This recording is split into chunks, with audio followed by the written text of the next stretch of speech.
understand and looking at these problems from time to time, it's not going to say, there's not going to be a red light going off saying, hey, this is integration by parts. You may think, okay, let me try some u substitution and see if I can get it to work. Well, if you let u equal to e to the x, it'd be 1 not x. That's a product rule that we can. yeah, you would have some interesting stuff there. And we can't do a product rule here. So I'm just going to try to go with taking this as being u dv. Okay? So I need a u part and I need a dv part. Now, the great thing about e to the x is e to the x can work as both a u and a dv. Why is that? It can be anti-differentiated. Yeah, and in fact, So can x. it would wind up being e to the x. Now, x can too, but there's a thing about x. Does x always go with dx?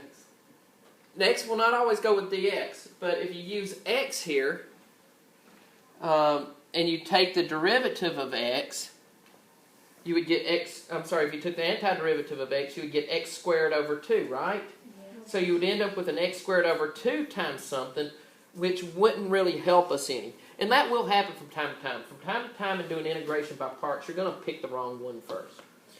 And you'll know that by when you set up the problem, you hadn't really gotten anywhere. So, let's consider this. Let's go with letting u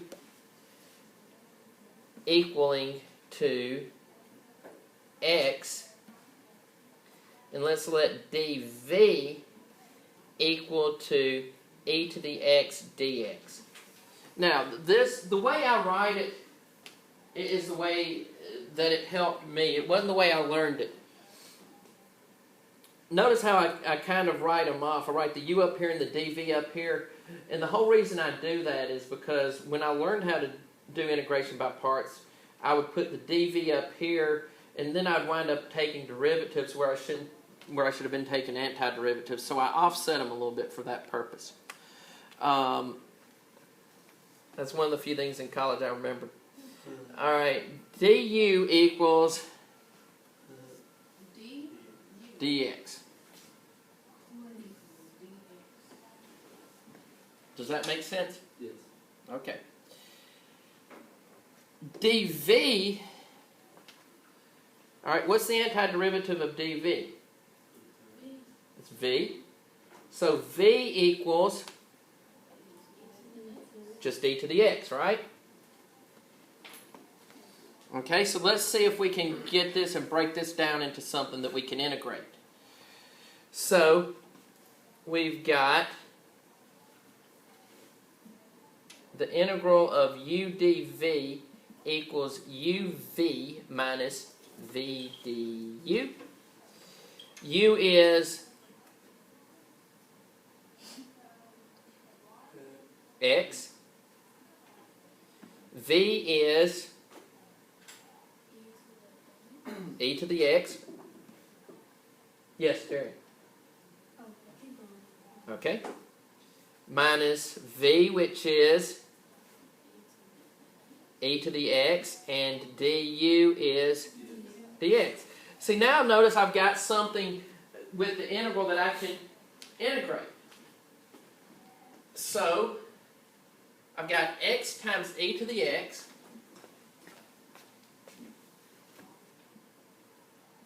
minus, now what is the antiderivative of e to the x? E to the x plus c. And that winds up being the answer there. If it was e to the second, and we're going to do antiderivative of e to the second, it would be e to the second. All right, the e to the second is a constant. If you put e to the second power in your calculator, you're going to get a number. So the derivative of that number would be 0. Yeah. Yeah.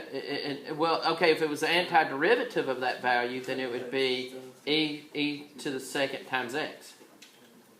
Because it's a constant, and the antiderivative of a constant is that constant times the variable. You good? So what already had a variable that was Yeah, that makes sense. antiderivative of e to the 3x. Ask that question again. If it already had. A variable? Yeah, 2.71. if it was antiderivative of e to the 3x. Okay, if you had the antiderivative of e to the 3x. All right, as just the original problem? Yes. Okay. Well, in this case, I would let u equal to... see, I'm going to try u substitution first. Well, you can do that. So I'm going to let u equal to 3x. So du equals to 3 dx, right? So du over 3 equals dx. So this would actually be 1/3 of e to the u du. Yeah.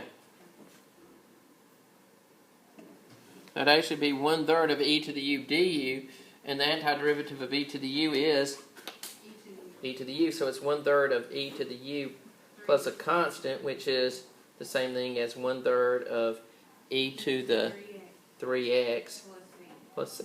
Yeah. So you didn't need integration by parts to do that. Typically, integration by parts is going to have a product involved with it. Not always, because we saw the natural log of x. Natural log of x is going to have a product with it. Yes? My question was about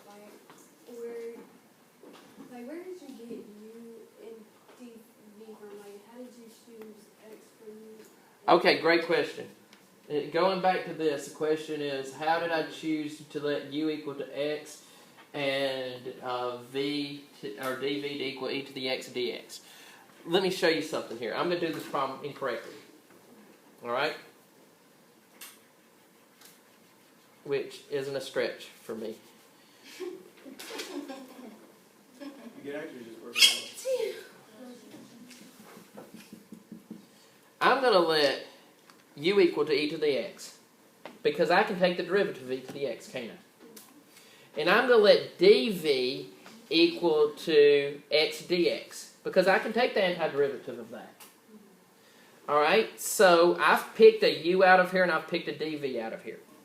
Now, the antiderivative of x is x squared over 2. And the derivative of e to the x is e to the x dx. Are you good with that? All right, now, let's set this up. uv would be e to the x times x squared over 2. Are we good? And then it would be minus x squared over 2, that's v, and then du is e to the x dx. So see, in doing that, I haven't gotten anywhere. Because my problem was I had this product in here that I couldn't deal with. Well, all I've done is taken that product and increased it by a multiple of x over 2. So I can't really do anything there. So that's what tells me, hey, I need to pick something different. Great question.